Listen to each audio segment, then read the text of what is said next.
जो वनाग्नि है ये हमारे लिए बहुत बड़ी चुनौती है और चुनौती इस साल भी है। हर साल ये चुनौती होती है, इसका एक प्रॉपर मैकेनिज्म बने, हर साल इससे निपटने के लिए पहले से तैयारियां हों। और इस वर्ष की वनाग्नि के लिए हमने कहा है कि मुख्यालय से जितने भी सीनियर ऑफिसर हैं उन सबकी जिम्मेदारी तय हो, जिले के अधिकारियों की जिम्मेदारी तय हो और साथ में सारे डिपार्टमेंटों के साथ कोऑर्डिनेशन करके इस पर अगले एक हफ्ते के अंदर संपूर्ण नियंत्रण हो। ये आज सभी को कहा गया है। इसके साथ साथ चारधाम यात्रा 10 मई को कपाट खुल रहे हैं केदारनाथ जी के और तेजी से चारधाम यात्रा शुरू हो जाएगी। चारधाम यात्रा के लिए जो तैयारियां हैं उन तैयारियों की भी समीक्षा की है। स्वास्थ्य विभाग है, यातायात है, आवास है, पार्किंग है, पुलिस विभाग है, पेयजल है, सभी विभाग, परिवहन है, जिनकी इसमें पर्यटन विभाग है, जिन जिन की भी इसमें भूमिका रहती है, सभी के जानकारियों के संबंध में आज जानकारी भी ली है और जो उसमें और आगे तैयारी करनी है या जो काम 10 तारीख तक समाप्त होने हैं उन सबको पूरा करने के निर्देश दिए हैं।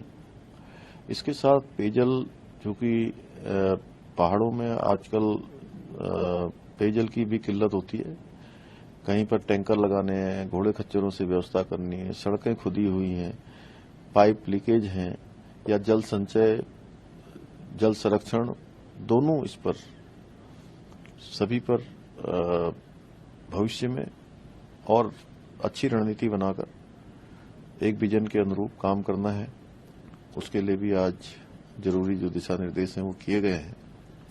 साथ में सड़कों की स्थिति भी ठीक हो, क्योंकि चारधाम यात्रा के साथ साथ पूरे देश दुनिया के लोगों का देवभूमि उत्तराखंड में यात्रा सीजन होता है, पर्यटकों का भी सीजन होता है। सड़कें अच्छी हों उसके लिए अलग अलग सेक्टरों में बांट के जो हमारा पब्लिक वर्क्स डिपार्टमेंट है, लोक निर्माण विभाग, उसके अधिकारियों की अलग से जिम्मेदारियां भी बनाई गई हैं, जिम्मेदारियां तय करी गई हैं।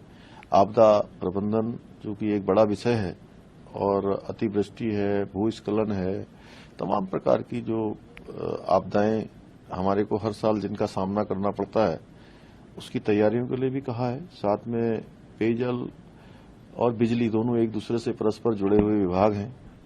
इस समय में बरसात के समय में सिल्ट आ जाने से, बालू आ जाने से बहुत सारे हमारे पावर हाउस बंद हो जाते हैं, शट डाउन हो जाता है, ब्रेक डाउन हो जाता है।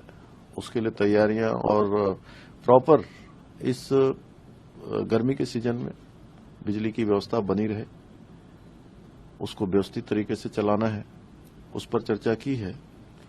और साथ ही साथ जो हमारे प्रधानमंत्री जी का कथन है कि 21वीं सदी का तीसरा दशक उत्तराखंड का दशक होगा, तो उसके लिए हमें आने वाले तीर्थयात्री, श्रद्धालु, तेजी से जो हमारे निर्माण कार्य चल रहे हैं उसके लिए हमें किन किन चुनौतियां जो हमारे सामने आने वाली हैं उन सब के लिए हम तैयार हों। उसमें बिजली भी है, क्योंकि इन्वेस्टर ग्लोबल समिट के बाद बिजली की भी अत्यधिक मांग हमको होने वाली है। आने वाले समय में इंडस्ट्रियां बढ़ने वाली हैं, उद्योग धंधे बढ़ने वाले हैं, तो उस चुनौती के लिए भी हम तैयार हो रहे हैं। उसके लिए भी एक मैकेनिज्म बना रहे हैं, एक प्लान कर रहे हैं। साथ में सूर्य घर योजना जो माननीय प्रधानमंत्री जी ने शुरू की है, उत्तराखंड में हम rain harvesting, catch the rain और सूर्य घर योजना, सौर ऊर्जा, ये दोनों को हम अपने सरकारी कार्यालयों से भी इसकी शुरुआत कर रहे हैं। शुरुआत हो भी चुकी है और ज्यादा नीचे तक ले जाने का काम करेंगे।